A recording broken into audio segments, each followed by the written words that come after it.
Lots of business owners talk about taking risks. Our next guest found success taking bold, sweeping risks, like spending 12 grand sponsoring an event in Las Vegas just to get in a ring with top Amazon sellers, or jumping on a flight to New York to casually bump into a potential customer at lunch. For George Meressa, the risk has paid off. He has grown his Amazon ad agency into a machine. Here's how he did it.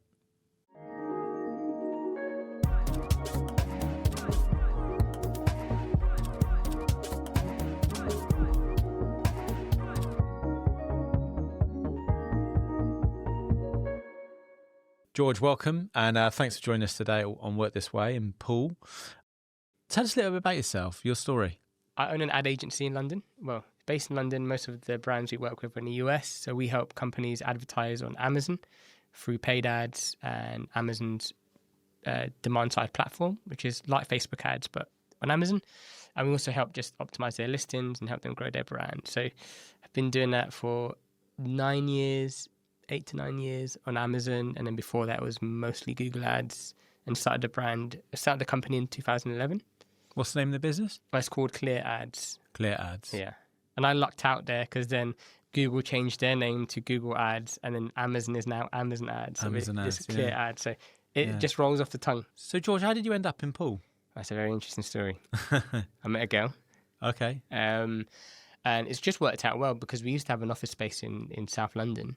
And then we went fully remote in December.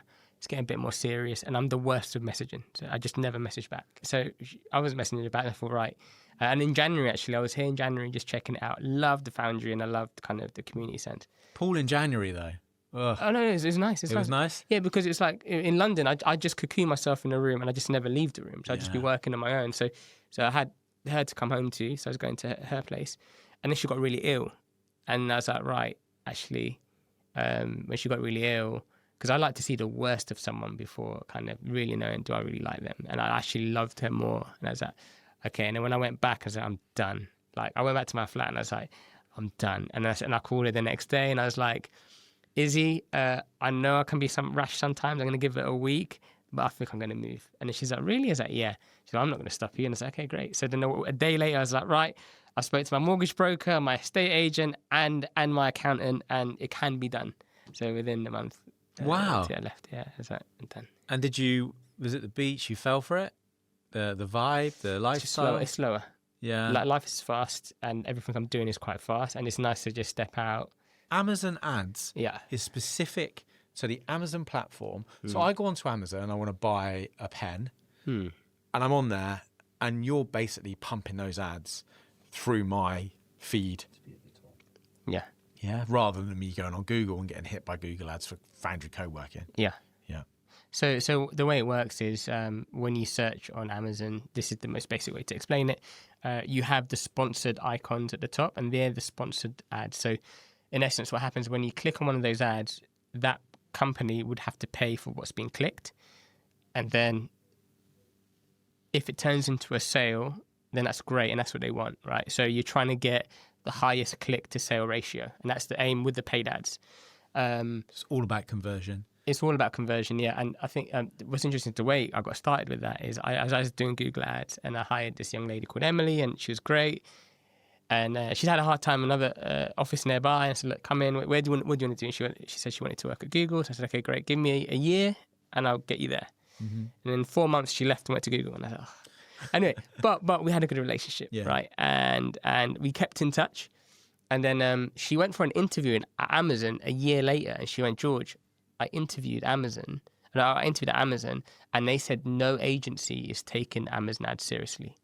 No one. And I was like, really? And she said, yeah, you need to do it. And I was like, okay. When was this, George? This is 8 years ago. Wow. So I went in, I created a landing page, and I said, no, I'm an Amazon ad specialist, right? Yeah. Created a landing page. I knew Google ads, so I put on Google ads. It was 50p a click, right, to serve my ad. Give them some context 50, now. So right now it's like £30 a click. Wow. Right? So if someone searches Amazon... £30 a click. But you have to think about it. If someone searches Amazon ad agency, our ad would appear right at the top, and then we'll say we're a consultant. So I put that live the next day, and I got 3 or 4 phone calls a day, and this is how the calls start. I've been waiting for someone like you, George, for so long. Love this. right? So we were just converting and just bringing in sales. We didn't know what we were doing, right? We didn't know. We literally just went in, and then we went, right, this is So you were crazy. you were one of the early movers on this. On this, yeah. And so we was like, what on earth is going to... So there was like the return we were getting on ad spend, the ROAS was like 5 or 6, right? Wow. So compared to 2 on Shopify stores or WordPress sites, right? Is that because of saturation? No, it's because of the brand Amazon's created, right? So people who go into Amazon, they don't care what brand you are. They're looking at the reviews and they're looking at what's your price, right? And how quickly they can get it. They can get it quickly, right? So they built that trust, and I was like, oh my gosh, this is huge, right? So then we were ranking organically number 1 for Google ad agency in London. Except we just dumped the whole thing. Just sack it off. Sack it off. You sacked we're off now Google we're now Ads. Amazon. We're now Amazon. Sack You it off. sacked, so 8 years ago, Just done. you sacked off Google And people Ads. are like, what are you doing? It's like, listen, this here is a third of the work, and we added 0 to our management fees, right? And people are still keen to work with us, right? So we just absolutely smashed it on there. And then a year later, some guy from India emailed me, right? And he was like, you know, buy a list of Amazon sellers. And I was like, this could be a scam. But God, I could do with a list of Amazon sellers, right? Yeah. There's your So customer I was base. like, all right, how much is it? And he goes, for 2,000 emails, it's £200. I was like, you know what? If he scams me, fair play, right? Because the messaging is sharp and it's perfect. Yeah. Transfer the 200 quid. And I forgot about it, right? A week later, and I was like, hello, sir. Here is your list of Amazon sellers. And I was like, oh, you're kidding, you did it. So then I just blazed through it, picked up 5 brands, and I was like, you're kidding me. Because we were emailing people. They didn't even know that there were agencies out there that supported Amazon ads, right? So we emailed them, and it just the craziest response. So I was like, right, give me another 20,000. 30,000, and we just kept getting, and then GDPR was coming. I was like, oh my goodness! So we just bought a whole bunch. He accidentally gave us double what we paid for. I told the team we have to email this whole list by the end of this month, and then like George, it's too many leads, and I was like, well, just keep doing it, and we just had to plow and plow and plow, and they were like the easy days. So now it's not as easy. So that's how you acquired new customers in the early days. it was so straightforward. Yeah, it was really easy, but we made the biggest mistake. Go. We never went to the US. We absolutely messed up. So well, you mean you were a Europe focused, UK focused. So we UK focused, dominated UK, and then this company called Techometrics. So I know the founder. Like they look after billions of dollars of ad spend a year. So he's specifically on Amazon. On Amazon, yeah. So he's a London boy, but he went to Harvard. He's based in Boston, and he's like, George, I saw one of the articles you wrote. We have a tool that helps people with PPC. Would love to recommend some clients to you. And I was like, okay, great. He gave me one account, and I couldn't believe it. I was like, oh my goodness, this one account was doing 4 million a month in sales. Wow. And I've not seen anything of that like level in the UK. And I was like, what have I done? Why have I been in the UK when you got that marketplace? And I remember that story. So 2 Jewish guys in Brooklyn, and then they looked at their account. I was like, oh my goodness, this is crazy. And when you get an account that big, right, a 1% to 2% improvement has such an impact, of course, right? Yeah. So they're like, give us your account for a month. So we did the audit. They're happy. There's like, give us a few grand for a month. They gave us a few grand. It's fine. And then they were happy with what we did after a month. So we saved them like tens of thousands of dollars in spend, and made them like $50,000-$60,000 in return. It was really easy, just low hanging fruit, just kind of clean the account up a bit. And then he was like, okay, we'd love to work with you, but what's the price? And this is the bit that was so easy to mess up, right? So I said, give us a percentage of your ad spend, and they're spending $1 million a month, right? And then they went quiet. And I was like, I could mess this up, right? So with an account like that, you could either go too low and just mess yourself up for the future, or you go too high, just highball and they won't ever want to come on, right? So then I said to them, I'm actually in New York next week. It would be great to just catch up. And they were like, George, if you're coming just for us, don't do it. But if you've got other things going, we'd love to see you. And I was like, no, yeah, I've got other things going, which I didn't. And then I was like, oh, yeah, I'd love to come see you. I booked the ticket, and then we kind of arranged 1 or 2 meetings with some other people. And we went over, and I was like, so tell me, what's holding you back? And then they're like, George, you want a percentage of our ad spend, but we got our ad spend to $1 million a month. Why should we give you that when when we've already got ourselves there. I said, fair play. I said, well, what about anything we did over $1 million a month? And they said, yeah, that's fair. A fixed rate. And I said, yeah, that's good. I said, shook hands. And there was a guy in the back, very quiet, really lovely, but didn't know who he was. I found out 2 years later, he was the owner. So but he came in, just greeted, said hello. He was never on the calls, never heard anything. So anyway, we went back that trip, and that cost. So people would think I was stupid, right? That was like £1,500, right? Yeah. And I said, "What are you doing? A stupid gamble, George." Great investment. Right? So did it. Came back within a year. They were spending $2 million a month. George, talk to us about Yeah. your first trip to Vegas and Prosper, Okay. and what Prosper was. Okay. Is. Okay. So I figured out I wasted a year, 2 years in the UK market, right? And then 30 had a moment. When I was 30 years old, I had a moment. I was it's like my little midlife crisis. We just tried to guess your age, and I can't believe I was that far out. I know, and so I was like, I'm gonna travel the world, right? So then when I was 30, I just traveled every month. I went somewhere like really cool, right? And then 31, I was like, hold on, this is when I figured out, okay, I messed up and I should have been in the US. So I said to myself, right, I'm just gonna go to every single event in the US. That's Amazon focus, just everything. So I Googled Amazon events, like this was around December, right? And I just found a whole list. And then the first one was in Brooklyn in January, right? So I went to the ASGTG event in Brooklyn. And there was this guy on stage. His name was Kevin King, right? Blew my mind. An hour and a half of just pure, incredible content, right? And I was just blown away with just the sheer actionable things he was sharing. And then after the event, I wanted to go talk to him, but he was just surrounded by people. And I was like, never mind. Anyway, so park that for now. Going back to Vegas. So I got a call from Alistair, who's the founder of Takeometrics, a big SaaS company in the US.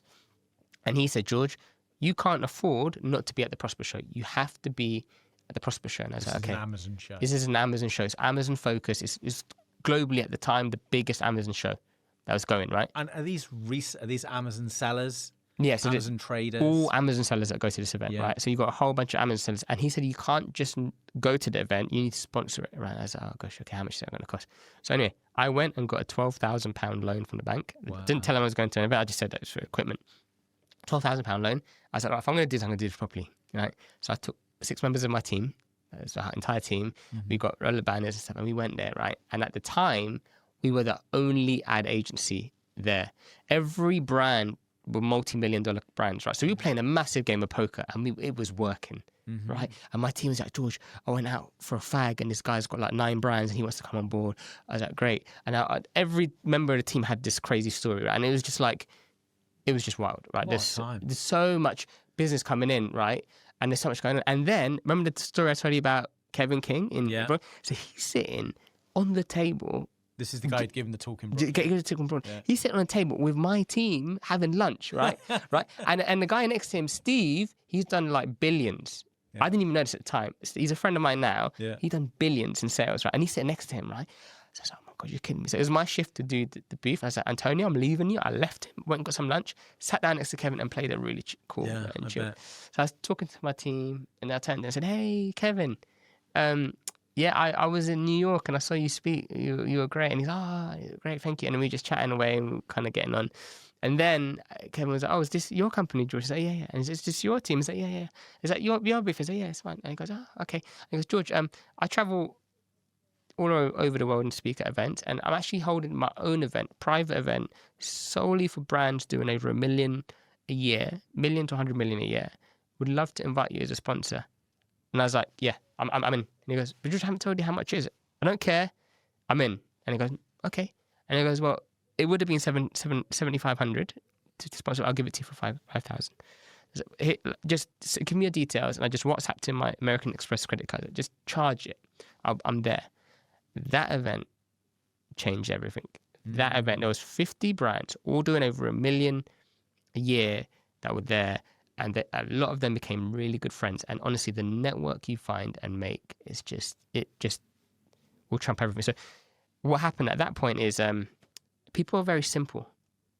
When I went to LA and I stood with someone I met at that event and I put that picture on Facebook, people think, oh, wow, George must be someone. because he's standing with this guy. And that's how it started, right? Then I would go to Israel and the biggest seller in Israel, and I'll hang out with him, and he'd be like, oh, you were with this person in LA. And I was like, yeah. And they didn't even really know me, but just because of the status. And it was having such an impact on me. So I was going all these places and meeting all these people. So you were growing your personal brand on social media platforms with your Amazon ads platform, Clear Ads. Yeah. Was at this point exploding. And high growth. You were meeting amazing people, really inspiring, going to a lot of talks, sponsoring a lot of this stuff. You sponsor a lot of it. I mean, it got to a point where you were losing money if you don't sponsor this stuff. Yeah. Like you spend $5,000 and you make 20 grand a month. Yeah. And it's like, why would you not sponsor any event? So it's like, just had to be in it, no brainer. You were putting yourself out there. Everything. I was putting it all in. And you were literally everywhere. At this stage. And I wouldn't say I was like, to that niche, people knew who I was. And that was all I wanted. So I wanted to be known by those who were doing over $1 million a year, solely focused on Amazon. And that is kind of was in my the focus. US market. Mainly in the US market. So at this point, you'd pivoted away from UK focus into US market. In Europe, I think you just need to know the right people. Whereas in the US, it's like, hey, we'll give the little guy a shot. So, And they're all these events. Yeah, and they love this English accent. So they just love it. So if you go on stage, I guess people can be quite skeptical around spend on travel, spend on things like talks and trips to Vegas. For you, it was fundamental in you building your business, and still is fundamental to the growth of your business. Yeah. Attending these sorts of events. That, I mean, I'm sure there's people listening thinking, I've seen all this on Instagram or whatever. But these are very focused cross-sector events. Yeah. And it's all about connections. It's all about building your contact list. They have to see your face. They have to have like a drink with you. They have to sit. But the moment they do that, like we got one guy, he hasn't even signed up yet, and he's recommended 4 people. They've all signed up. They're all mega brands, and it's like, dude, you haven't even sorted out your login details to give to me, and it's he's referring already. He's referring because we had dinner. Yeah. We had dinner. I met his wife. You put some time in. Just had a nice chat, and he's like, wow, he must be smart. I was like, no, like we just had dinner. George? No, introvert. Strange, right? Yeah. How you can go to Vegas, go to Brooklyn, go to Israel, meet all these incredible people, but yet you're quite introverted. Yeah, you don't come across as introverted. I couldn't speak to my missus last night. I just went mute. Yeah. Because I'm so sapped from even the weekend. Yeah. So it will take it out of me. By 5 o'clock, I'll be like, I've got nothing left. I can relate to that totally. George, what was the moment where when you decided to start your own business? I guess you left uni, you took a job in sales. But what was that moment? Okay, yeah. So actually, I've always had an entrepreneur flair to me. So I've always sold stuff. So I figured out actually after PE, people are really thirsty, and if I sold them Fanta Fruit Twist, they'll buy it at any price. It's at school. So I did that, and that was work. So I did little things like that. And then when I was at uni, I created this website. It was called Save More Solutions. It was to help people save money online. And it was an absolute car crash, right? But I learned how to create a website. I learned how to put together a good brief, because I got charged an arm and leg because I kept going back for revisions. And then by the time I worked with Sai, I was just like, it's a job, right? Give myself. But then I was like, Google Ads, right?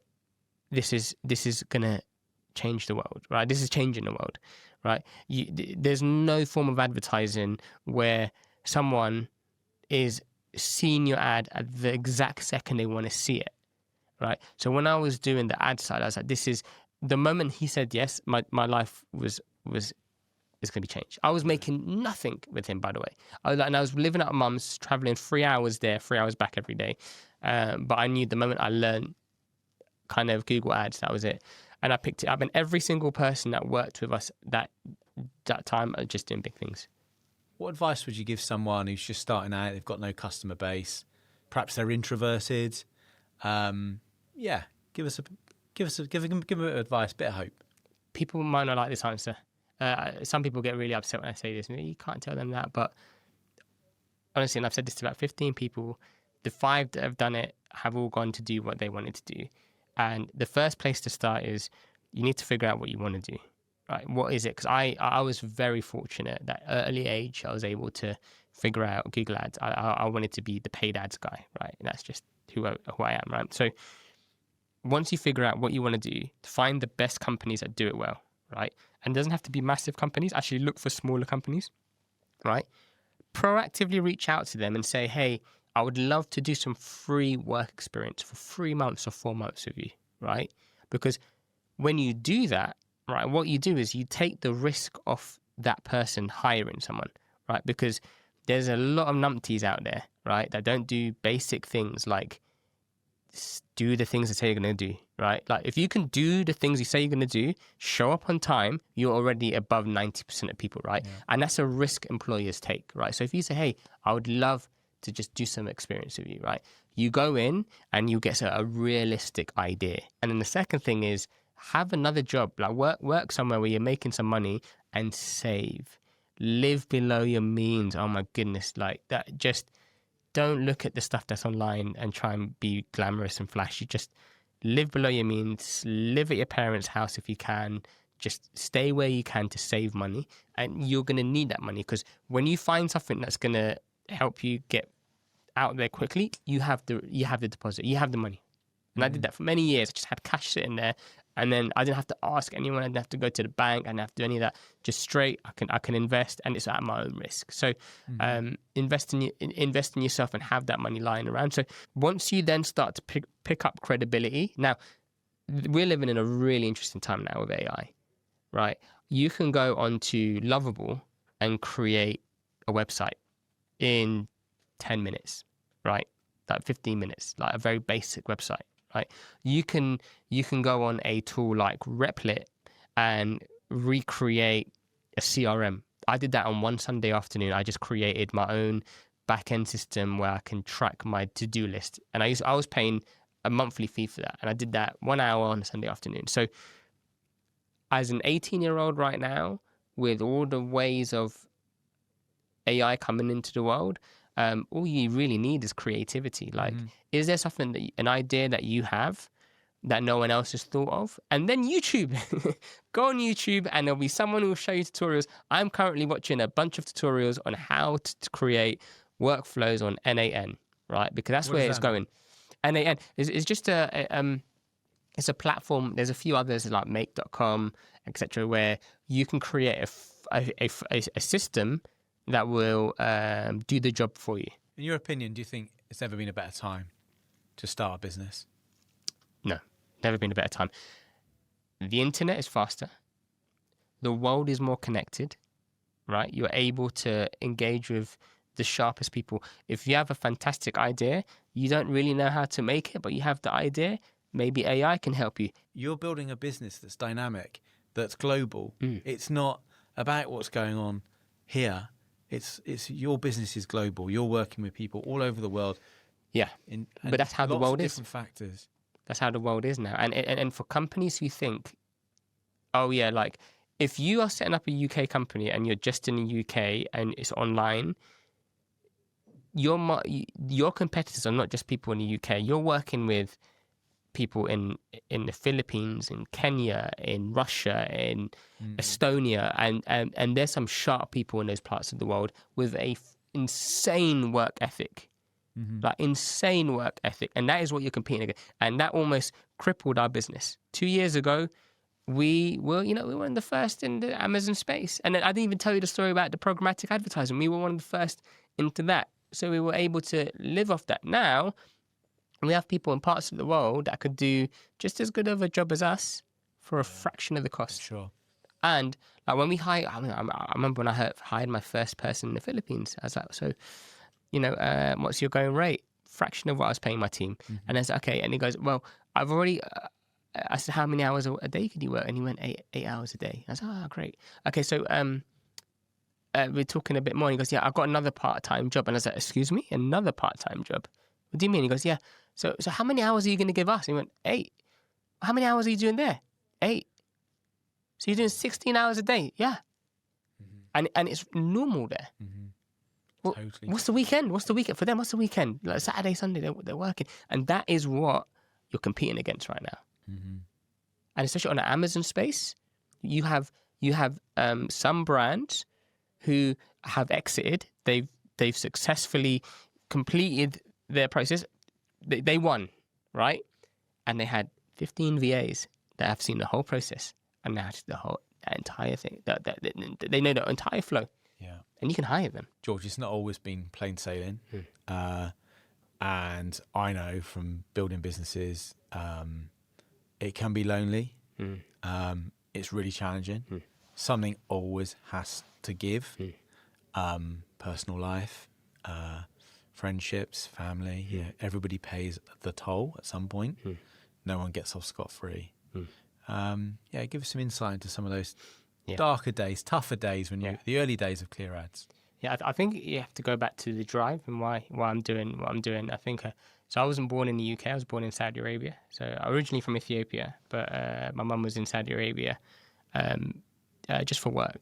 At the time, it was the Gulf War, so we had to flee, and the UK were incredible, right? You're never that old. What's that? You're never that old. Yeah. So it was the Gulf War, and so we came to the UK. You came to the UK, and like the just incredible. Everyone was incredible, and we were taken in, and I was like, oh my gosh, like this is like this incredible place to be, and my mum, I saw my mum struggle, and she left friends, she left like businesses in Saudi, and to come here to nothing, didn't speak the language, had to learn from scratch, right, in her 30s.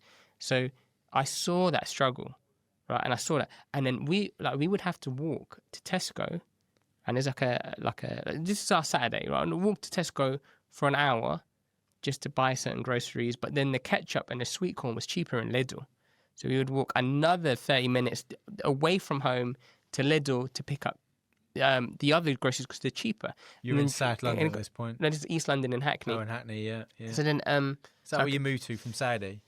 Yeah, to East London and Hackney, yeah. And so from a young age, I saw that, and just living in Hackney as well at the time, it wasn't the safest place, and like, it was really in my room, didn't go out much. So I knew there had to be more, and I was just fascinated by business. I was just fascinated by those who were doing it. Like, what was your early inspiration in business? Growing up in Hackney? No one. There was no one. Yeah. No one. There was no one. So like, you watch it on the TV. So like everyone, I was one of 2 people to get more than 5 GCSEs in Hackney, and everyone was like, "What? Congrats, George! Well done! Like, you're the man." And I'm like, "It's just a few GCSEs." And when I went to uni, I was like, "Whoa!" Like the ones putting their hands up and challenging the teachers, they're the cool kids. Yeah. Mind blown. Yeah. So Which uni did you go to, George? Kingston Uni. Okay, cool. Yeah. So you're relatively local to mum still. Yeah, so not too far from home. So I had that drive within me, right? And I really wanted to kind of go for it. So when I had the opportunity given to me, right, that was a gift. And I was like, right, I'm going to have to do something about this gift. At the time, I just became a Christian, so I really took my faith seriously. Business was like just starting off.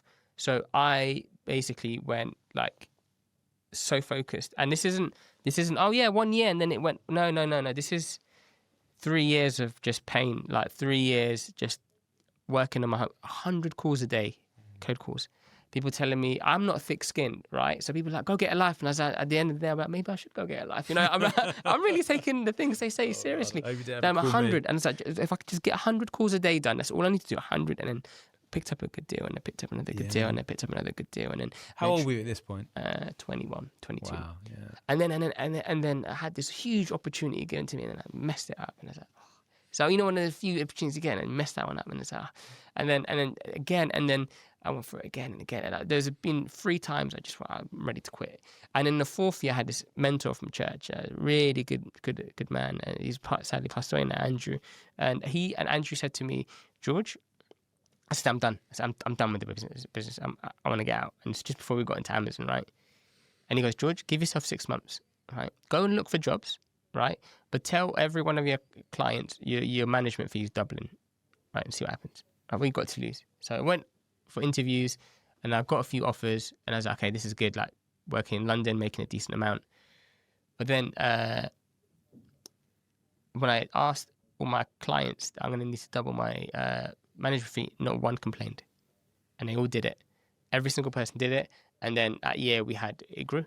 Where does the drive, the motivation come from? I think it's from my mum.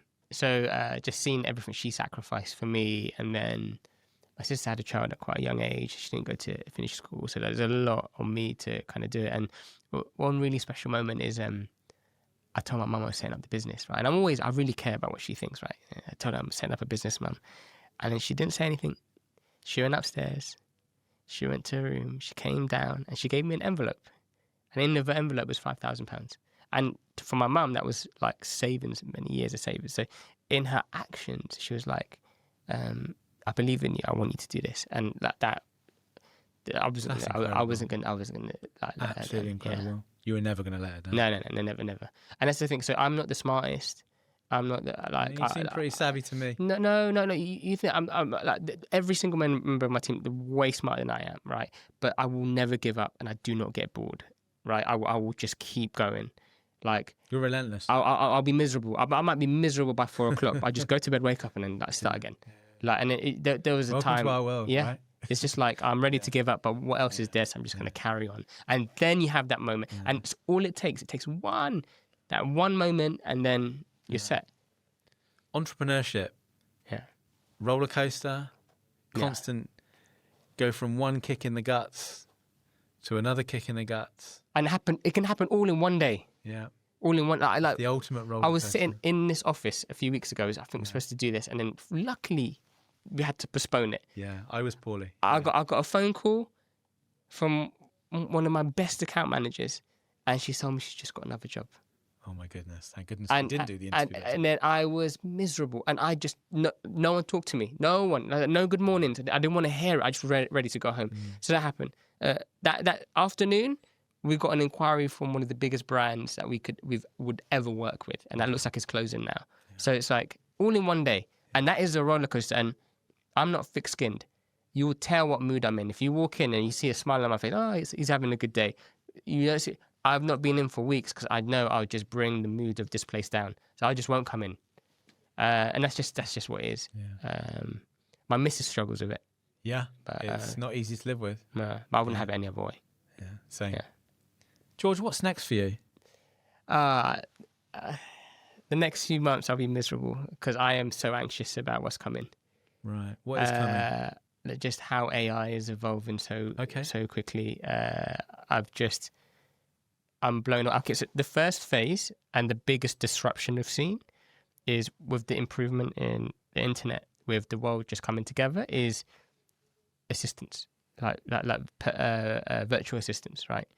Their ability to do kind of day-to-day tasks at such scale, right, has transformed. This is not a human being. This is, what's that? What do you mean? Virtual assistant. So a human being virtual, that's the first wave. I've seen that, and I've seen the impact it's had. And, in the last year, we've had to make half the team redundant, right? We had to get rid of half the team.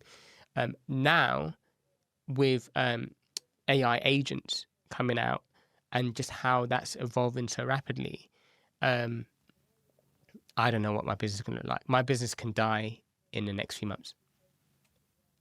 I'll give you an example. I was talking to a friend of mine. He's got an e-com brand on TikTok, and he's been running ads himself, and it was doing really well. And then he outsourced it to an agency. It tanked. He hired someone in-house. It tanked. It didn't improve, right? And then he pressed a toggle within the TikTok platform, right? And now his ads perform better than ever before.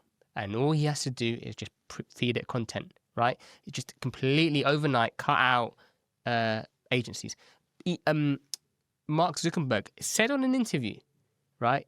His main goal with Meta ads, right, is so that you just put in your business information and your card details, tell them you're trying to target, and it will do the rest. That's where they're going, right? Wow. So agencies are going to get wiped out. And I don't know how long... For Facebook ads. Facebook ads. On Amazon, on the DSP platform, we've just seen these new Performance Plus campaigns that have come out, right? We've just tested them about a few weeks back. They're outperforming every other campaign. And it's all AI doing all the work, right? So that's one area. The other component is buying behavior is changing, right? Right. On the Google conference just a few weeks back, they showed just the shift in the way people search. So people are now searching on Google long form text. They're not just putting in local cafe. They're going local cafe in Poole that serves this kind of coffee, because they're so used to now searching on ChatGPT, right? So you can now on Amazon, and this is a beta in the US, but you can now go on Amazon, search for a product. If the product isn't on Amazon, Amazon's AI agent will go off Amazon, find you the right product, and will give it to and it will insert all of your payment information and give and buy it and buy sell it for it. you. So buy it in and sell it on. Yeah. So Incredible. even the laptop as itself is something that might not be around in the next 2-3 years. So this isn't going to only impact me. This is going to impact companies like Apple. Right. So Selling hardware. their main designer has just been taken in by ChatGPT, and I've been listening to the ChatGPT podcast as well. They've just hired him to create some new form of device. It could be glasses where you can just do everything that way. So you just literally touch and talk. I mean, Google have just released their glasses, and I'm contemplating whether I get an Android now, because you can be like, what was that conversation I had earlier today? What were they talking about? How can I improve that conversation? And it just will go back and it will tell you about so this way it goes. So it can level your IQ points up 50 points, right? 50, 60 points. That's what we have with what's coming, right? So these next 6 months to a year, right? I'm just doing a lot of exploring, and I hate it. I really hate it because I have no deep work to get into, because I don't want to get so sidetracked and focused on this, and then this comes out. Now, in the next 6 to 12 months, I could either fall and die, or I could find that next thing, embrace it, that I can embrace and just absolutely crush. Yeah. And that's where we're at now. George, like anyone in a high growth business, hiring the right talent is absolutely key. I'm assuming after this chat, you're not hiring through traditional methods. No. What is your route to market for talent? Okay, so I think we recruit backwards, right? We do the referencing at the end. Why don't you start with that, right? So I'll give you the kind of the backstory to this. So a lady I really trust and respect in the space, she had an agency, went to work one of the biggest ad agencies, and she said, "Hey, George, I'm working at a consultancy firm, a recruitment firm, and I was wondering, do you need talent?" And I said, "I always need talent." But I said to her, "I'll be really honest with you, right? Who you're bringing in is not who I'm looking for. I'm looking for the person that is established in a company. If they were to lose them, it would hurt, right? It would hurt a lot, right? They're not looking for somewhere. They probably get options every night. That's who I'm looking for." And I said to her, "Hold on one sec, Liz. I'm going to throw this question back at you. Out of your time in this industry, because you've been in this for a few years now, who's the sharpest person you've ever worked with?" And she went, "Oh, that's easy. Use 5 people." I said, "Great. Can you send me their LinkedIn?" So she sent me their LinkedIn, right? And I was like, okay, I think I'm onto something, right? So I created a Google Sheet, and I reached out to all of them and said, "Hey, Liz," who they really respect, said, "You're the sharpest person she's ever worked with. My big 5-year vision is to have the smartest people in the world working at my agency. It takes great minds to know other great people. Can I pick your brains for 15 minutes? You'd be surprised at how many got on the phone." So I'm getting in touch with people, and some of them are okay and they're settled, but I'm speaking to them. So I asked them questions like, "Okay, what would it take to have someone like you come over?" X amount of salary, or a big win at the end, shares, or just good culture. I'm sick and tired of working with idiots. Like you hear all these things, right? I was like, interesting. Okay. So then I just went around this rabbit hole, and after every call, I said, "Right, who's the 5 sharpest people you know?" And because they put in their name on it, right? They're not going to give you like any wishy-washy answer. They're going to tell you this is the sharpest person. I was like, "Okay, great." So then I go down that route, and I build out a list, and I kept going. And now, then when I get through a few people, and I put these guys through a test, right? I put through Indeed and stuff, and they always score way higher. And you've already got the social proof, right? And then we do a quick competency test, figure out they can do it. And then at that stage, we go, "Right, would you be happy to contract with us?" So we get them in the contract, and we've hired 1 or 2 people now like that. And they've just like been crazy. Route. Yeah. And it's working for you. It is massively, yeah. And then and it never stops. Like, even though right now we're not desperately looking, but it never stops. And I've got 3 people now that were like, there's one guy, so sharp, can't afford him right now. And he goes, "George, I can spare 7 hours a week," right? So we give him like 20 hours a week worth of work. He finishes it in the first few hours. He goes, "What's next? Come on. What's next? Yeah. Bring it. And I'm like, whoa. Seriously sharp people. Seriously sharp. And it's like that's who I'm trying to bring into the ecosystem, because my mantra, I have 3 things I live by. It's Kaizen, it's Japanese saying.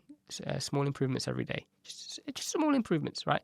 If I can speak to 2 people today, I've done well, right? So that's the first thing. Not try and get perfect, just a small improvement. Second thing is obsess. So find something to obsess over and just obsess, but the right thing to obsess over. And then lastly is like over prepare for meetings and stuff. So just do some background research on whoever I'm speaking to and just give them that respect. So, so there are three things. But yeah, to team, and as someone who's starting off, the people you hire is going to be the make or break, right? And it's really be careful. Don't hire your uncle. Don't bring a cousin into it. Don't bring your friends. No. Just look for, and there's two categories of people I tend to find as well. I think it's really important. So on one end, you're going to have those who are experienced, not necessarily age, but they're experienced, incredibly knowledgeable, right? They have the wealth of knowledge and experience, right? So you can tap into, right? And then on the other, they're the thinkers, right? On the other hand, you're going to have those 18-year-olds that are just raw, right? They like, what is sleep? For them, what is sleep? They're ready to go. Like, what is sleep? Like those guys. Well, what is sleep? What's the weekend? Like, they don't know what these things mean, right? Low acquisition cost as well. Yeah, because you're effectively hiring direct. Yeah, there's no cost. Yeah.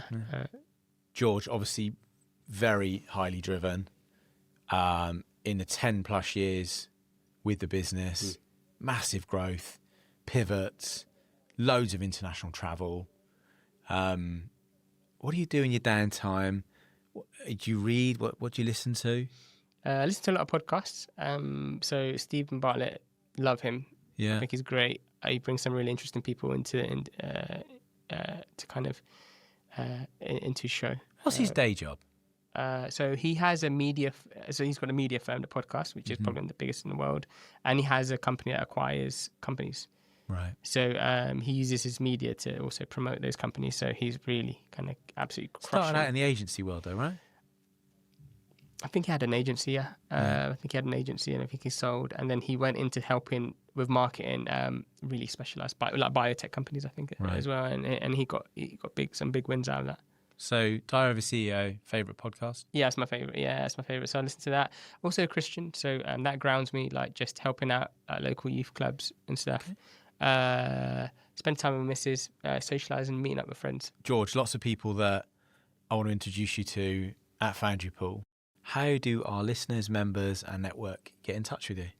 Easiest way is LinkedIn. So I've got an unusual last name. It's Meressa, Meressa. There's only one of me. So George Meressa, if you search on There's only one of you on LinkedIn? Only one of me on LinkedIn. Wow. Yeah. So if you'll find me on there. Thanks, man. Look, it's been a real pleasure. It's been really interesting. Thanks for bringing it down to our level as well, because obviously what you do is a complex. It's a complex agency. It's a complex platform that you work within. Thanks for touching on AI and the risk and how that's exposing all of us to a degree. I've really enjoyed this. Me too. Your energy is incredible, and we all just want to wish you the best with what you're doing. Thank you. And you're the best as you build your new life in Poole. Thank you. And hopefully see you around. Yeah, for sure. Cheers, George. No worries. Do anything to get in the room with your audience. That's George's advice for starting a business. For George, and a lot of businesses, relationships really matter. This story has shown that people buy from people they like, people they trust. What can you do as an entrepreneur to get in the room?